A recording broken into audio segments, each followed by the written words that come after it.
I get the feeling you want to ask me something, Commander. Maybe we could pick up where we left off. You were telling me about your interest in the Protheans. Actually, I think I was talking about my interest in you, and making a fool of myself in the process. As I said, I am not used to dealing with people, especially humans. I did not really know much about your species when we first met, Shepard. I found it hard to take humanity seriously.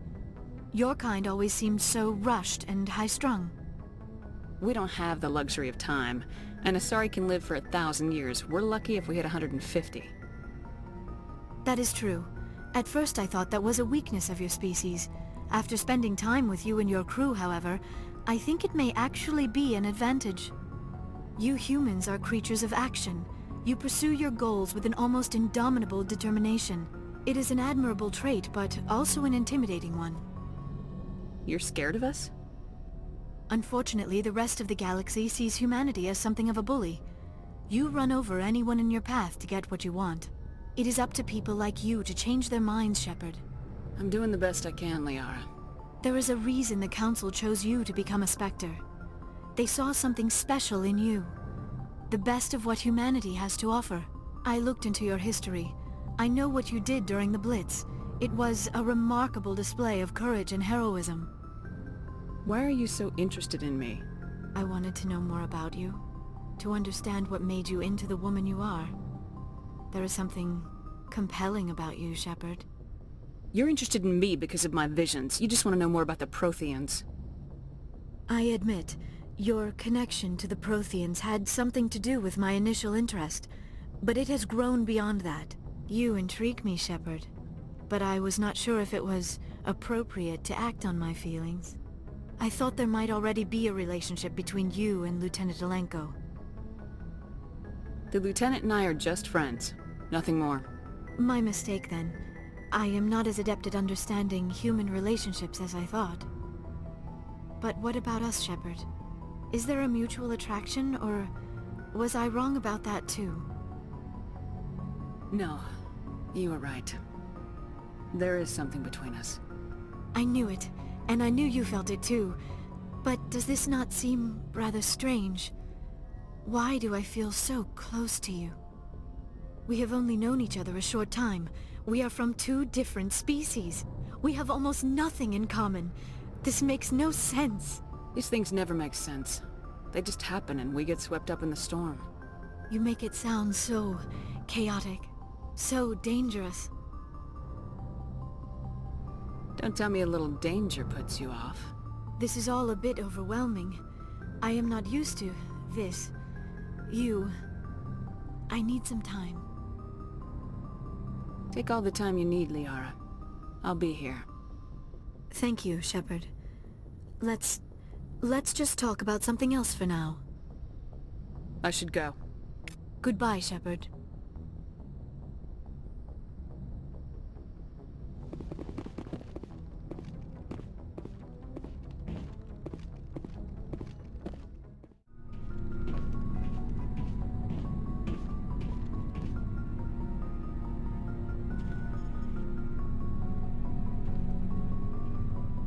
Do you have some time to talk now, Commander? Let's hear it, Lieutenant. I'm always open to my officers. We've played it pretty close to the book so far, but we're a long way from backup. We've got some tough calls to make. I'm just saying, try to leave yourself a way out. I've seen what cutting corners can do, and I'd hate to have that happen to you, Shepard. Commander. That's not the appropriate way to address your commanding officer, Lieutenant. Sorry, ma'am. Maybe I got a bad signal. And if you're a... maybe there's someone else you'd rather confide in. Ma'am. Someone? You're referring to our young Prothean expert. I think she's older than both of us put together, but, yeah. There's a lower deck rumor that she's, interested in you, as more than a source of Prothean data. She's a very interesting lady. To my, tastes, but, I never claimed to be big on alien culture. You seem awfully worried about my personal affairs. It's just that we don't have much downtime these days. I like being around you, but I don't want to take up your personal time. Look, you didn't want to talk about Liara, did you? What's your real issue? You're right. Sorry, it wasn't, Liara's not my main concern. I'm not questioning any decision you've made, Shepard. Let me be clear about that. It's just my experience that once someone lets something slide, it tends to pick up speed. Do you get my meaning? Talk to me, Caden. You got a little black rain cloud sitting over your head. I'll try to keep the deck dry. You know the records about the biotic training out on Jump Zero? They're all classified, because the Alliance made mistakes. After first contact, Kinetics was set up to track Element Zero exposures and develop implants for humans. Once we had an embassy on the Citadel, Kinetics could bring in experts instead of taking it slow. The only experts would have to be aliens. Dead on. Turians, actually. That's why Kinetics kept it a secret. They were afraid of what people back home would think, asking the Turians for help when we just fought a war with them. And the Asari would have been more acceptable than the Turians. Yes, but the company didn't go through the Citadel. It would have made Earth look weak, so they discreetly hired some Turian mercenaries. Is there some reason we couldn't learn it on our own? They didn't know where to start. Hell, it took a couple of years to even link biotics and EZO. Forget trying to get the kids to move stuff. They had trouble just helping them not break their own limbs. And their choice of teachers didn't help much. I'm sure Kinetics did what they thought was best. It wasn't best for us. They brought in an ex-military Turian named Commander Vernus. To introduce himself, he liked to say, "I was at the helm of the dreadnought that killed your father." Well, I told him my dad wasn't in the war. He'd retired to Vancouver. My family had an inland home that matured to new beachfront. Vernus had it in for me after that. He cut corners, pushed hard. I mean, you either came out a Superman or a wreck. A lot of kids snapped. A few died. The point of all this, I guess, is that when you cut corners, it's not always obvious who pays for it. So why are you telling me this? Is there something I can do to help you get over it? I'm 32, Shepard. You don't serve as long as I have without coming to terms with yourself. You also learn that if someone is special to you, you help them. Try to keep them from making mistakes. So you think you have leave to talk like we're more than officers? I got some signals. Maybe some static too, I guess. If I'm out of line, just say the word. Sorry, Caden. This was just a battlefield thing. There's my answer then.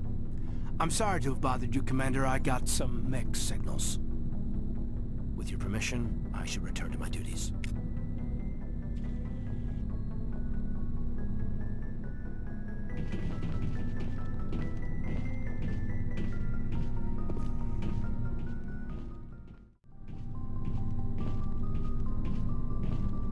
What do you want, Shepard? Why did you become a mercenary? Lots of reasons. Such as? Such as, I needed to get out of our system. I needed to eat. I needed to survive. Why not stay and help your people? I tried to help. That's why I had to leave. What happened? I was betrayed. I was head of a small tribe. We were trying to restore order after the war, but the other tribes were against us. They followed Jared, one of the few warlords who survived the war with the Turians. But he was old, and so were his ideas. He wanted to continue the war. He wanted us to fight. Turians, Solarians, each other. It didn't matter who, as long as we were fighting. What did you want? I just wanted Jared to shut up, to stop his ranting. I wanted him to stop leading the tribes astray. But he couldn't understand how much things had changed. We didn't have the numbers to go to war. Even if we did, the genophage made sure we couldn't replenish our numbers fast enough. I told them all to forget about war. We needed to focus on breeding, at least for one generation. And for a while, we were getting through. Some of the tribes started coming around. I take it the warlord didn't appreciate that. No, he didn't. He arranged a crush with the tribes, a meeting on neutral ground. He wanted to talk. We met at the Hollows, near the graves of our ancestors. The skulls of our dead laid bare to remind us where we come from and where we all go. It's as sacred as any Krogan place can be. Violence is forbidden. Sounds like a trap to me. You must have suspected as much. I did. But when your father invites you to a crush, well, there are some laws that even we hold sacred. Jared was your father? He was. Until that day. We talked, but we didn't get anywhere. When it was clear that I wouldn't join him, he gave the signal. His men leapt from the graves of our ancestors like Krogan undead. The few that were loyal to me died quickly. I escaped with my life, but not before I sank my dagger deep into my father's chest. That is why I left, and that's why I'll never go back. So long, Rex. Shepard.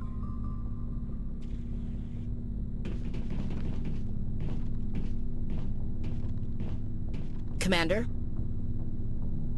Do you have a few minutes to talk? One-on-one? Sure. I was just watching some mail from home. Oh, before I go, we saw Caden in a news vid about the Normandy. He's cute. Later, sis.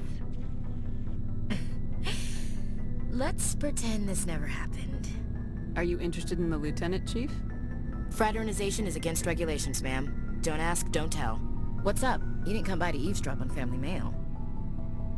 Your family seems to be important to you. Yeah, we've always been close. Me and my sisters especially. With Dad on duty so much, I had to help Mom raise them. Did your father serve with the fleet? Yeah, took any crap posting he could get that offered space time. You know what? He worked his ass off trying to get recognized, but he never made it above serviceman 3rd class. He was real proud when I met Chief. First thing he did was salute. What about your mother? You haven't mentioned her. You must know what military wives are like. Strong because they have to be, able to raise kids while Dad's away on a 6-month cruise. She has a degree in planetary geology. She and Dad both wanted to see new worlds. She gave up her career to raise us, though. You have more than one sister? Sounds like a big family. Yeah, I'm the oldest, then Abby, then Lynn. Sarah's the youngest. She's still in high school. With 4 girls, Dad used to say he felt more outnumbered at home than on maneuvers. Where did you grow up? All over. Same as you, I expect. We transferred a half a dozen times before I finished grade school. You go where personnel command sends you, right? I guess that's why I'm so tight with my sisters. We'd have to leave all our friends every 2 or 3 years. After helping raise them, your sisters still talk to you? Amazing. Things were tense between Sarah and me for a while. Then we bonded. Sounds like a story. Feel like sharing?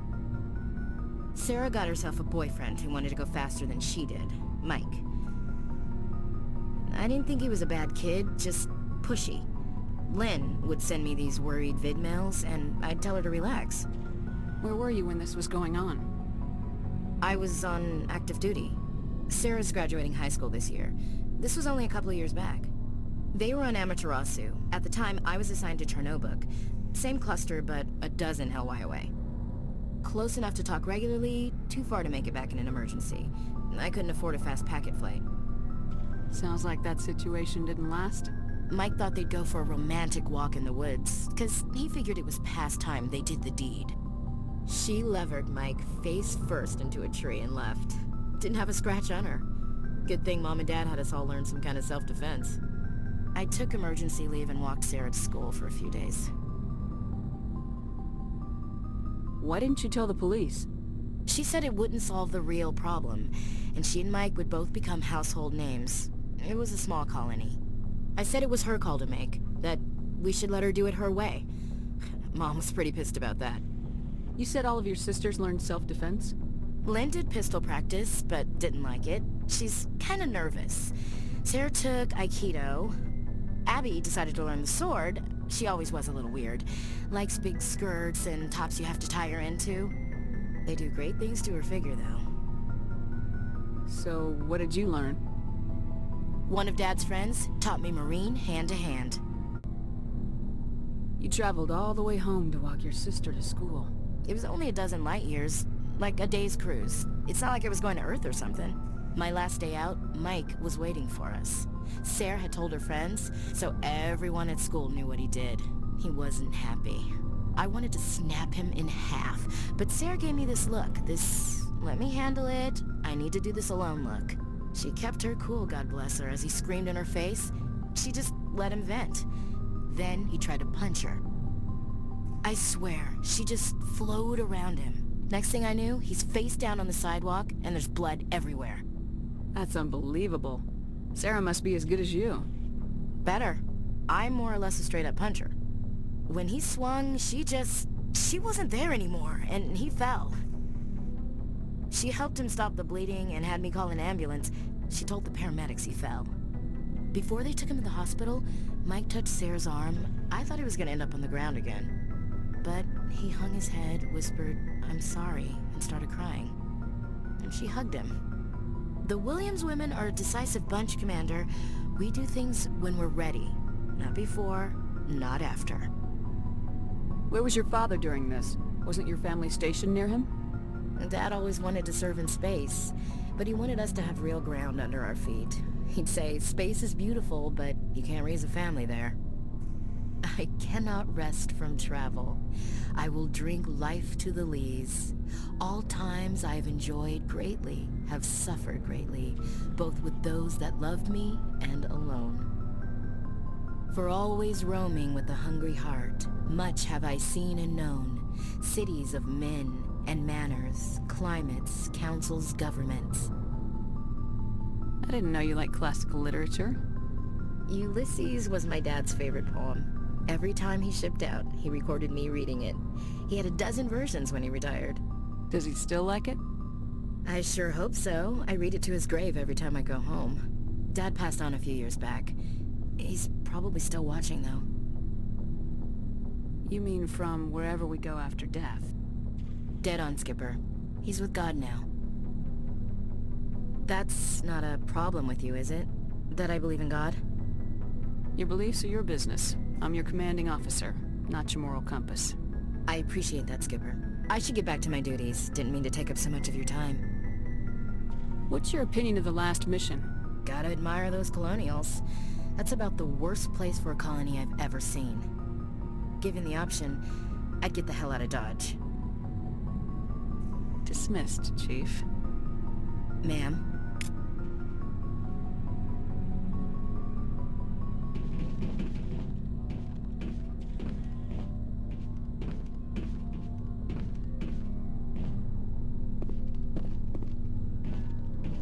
Commander, good to see you.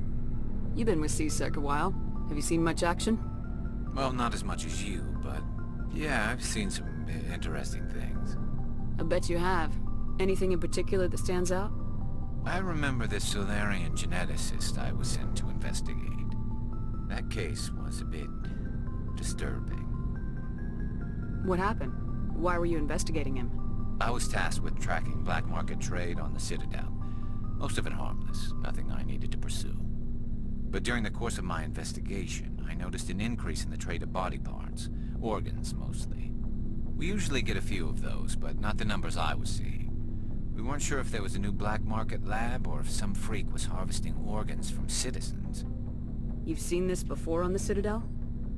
Every so often, some lab sells unwanted parts through the black market, but they're not as bad as the psychos. I remember this one L-Corps diplomat we caught in my first year on the job. He was hacking people up and selling their organs. Had the station in a bit of a panic. But this case wasn't that clear-cut. Turns out there was more going on than we first realized. So how did you figure out what was happening? First, we got a hold of a sample and ran DNA tests. The weird thing was, the match led us to a Turian who was still alive and was very convinced he'd never lost his liver. After a bit of digging, I discovered this Turian worked briefly for Dr. Salion, the geneticist. So I went to his lab hoping to find evidence of cloned organ development, but there was nothing. No Solarian hearts, no Turian livers, not one Krogan testicle. You're kidding, right? Why would anyone want Krogan testicles? Some Krogan believe that testicle transplants can increase their virility, counteract the effects of the genophage. It doesn't work, but that doesn't stop them from buying. They'll pay up to 10,000 credits each. That's 40,000 for a full set. Somebody's making a killing out there. What'd you do about the geneticist? I brought in some of his employees for interrogation, to see if I could get them to talk. While I was interviewing one of them, I came across something suspicious. You mean threatening? Was that really necessary? Maybe, maybe not. Either way, it paid off. One of my detainees started bleeding profusely during the interview. We offered to patch him up, and he got frantic, freaked out. I ordered a full exam to find out what was going on. Our medics found incisions all over his body, some of them fresh. That was our big break. These people weren't just Dr. Salion's employees. They were test tubes. Walking, living test tubes. He was growing parts inside these people? Exactly. He cloned their organs right inside their own bodies. Then he harvested them and sold them off. Most of the victims were poor. He'd pay them each a small percentage of the sales, but only if the organs were good. Sometimes an organ wouldn't grow properly, so he'd just leave it in them. Most of them were a mess, but only on the inside, hidden so nobody could see it. I hope he got what he deserved. That's the worst part. We never caught him. Why not? What the hell happened? He ran, blew his lab, grabbed some of his employees, and headed for the nearest space dock. By the time I found out, his ship was already leaving. He threatened to kill his hostages if we tried to stop him. But you went after him anyway, right? I ordered Citadel Defense to shoot him down, but CSEC headquarters countermanded my order. They were worried about the hostages, worried about civilian casualties if the ship was destroyed so close to the Citadel. I told them those hostages were dead anyway. He just used them to make more organs. But they wouldn't listen. It's not worth the risk. You pursue the vessel and disable it. That's the best choice. They sent the military after him, but he got away just the same. Yes, they did. I went to Palin and told him what I thought of him and his policies. He said if I didn't like it, I could quit. Well, I almost did. All they had to do was disable that ship, stop him from running. Maybe the hostages die, maybe they don't, but at least we stopped the bastard responsible for it all. If you don't care about the fate of those hostages, then you're no better than he is. You're just a terrorist with a badge. Yeah, maybe you're right. It doesn't make it any easier, but I see your point. Just wish I could have stopped him. That's all. Do you have any idea what happened to Dr. Salion? I sent out feelers from time to time, hoping to find something. I thought I'd found him a while back. He changed ships and changed his name to Dr. Hart, his idea of a joke, I guess. I told the military, but they weren't convinced it was him. I got the transponder frequency for his new ship, but I just can't get anyone to check it out. I'll check out the coordinates when I get a chance. I was hoping you'd say that. But Commander, take me with you when you go. If it's Salion, I want to be there when you find him.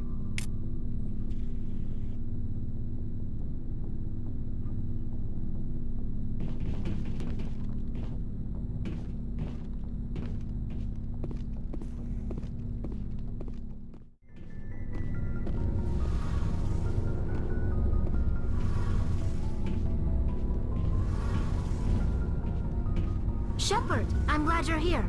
Good to see you smiling again, so to speak.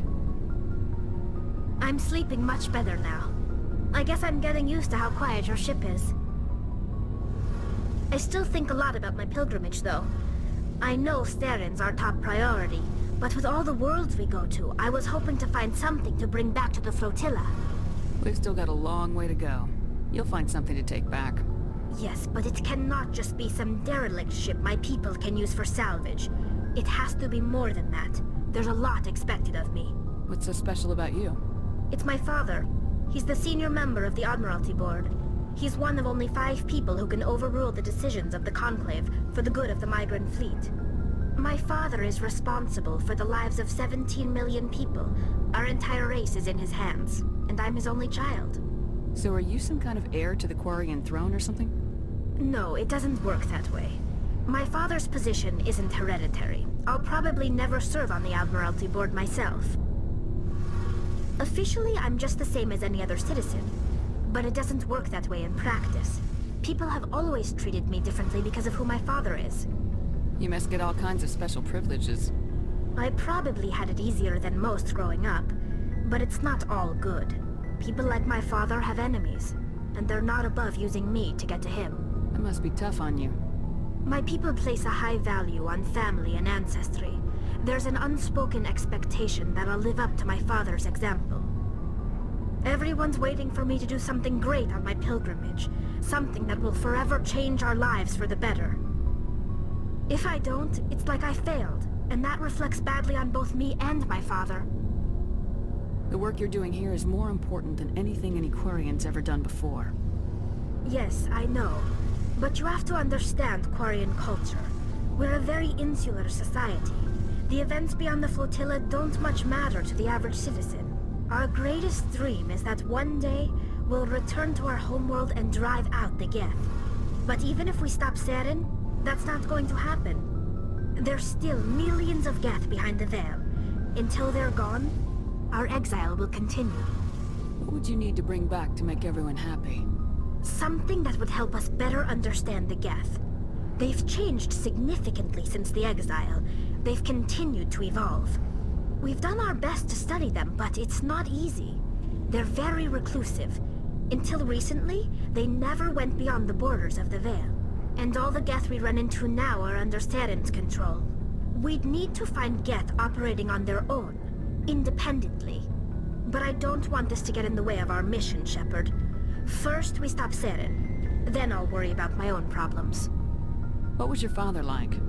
It wasn't easy growing up as the daughter of one of the Admiralty. Even before he joined the board, he was a prominent figure. People looked to him for leadership. He had to set an example, and he expected the same of his daughter. Plus, he was pretty strict, a military man through and through. He never allowed me to settle for anything less than excellence. As a kid, I sometimes felt like he was pushing me too hard. But now I'm old enough to appreciate what he taught me. The world doesn't owe us anything. If we want something in life, we have to earn it. Sounds like a tough upbringing. You don't resent your father at all? Like I said, it wasn't easy. My father's not the kind of person you bond with. And he wasn't around all that much. Too busy. People counted on him, and he took his duties seriously. Even when he was around, he always seemed a bit distant. Like his mind was always somewhere else. Come to think of it, I can't ever remember seeing him smile. Not once. It's like he was always weighed down by all that responsibility. I mean, I know he cares about me, but he never really showed it, not in the usual way. I guess the best thing I can say about my father is that I respect him. Where was your mother in all this? Mother was around, but she always seemed to kind of blend into the background.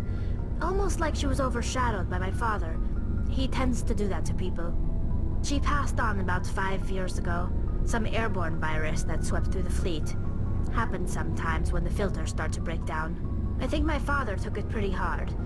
After she was gone, he became even more focused on his work. I think that was his way of dealing with the grief. I want to talk about something else. Like what? I should go. See you later.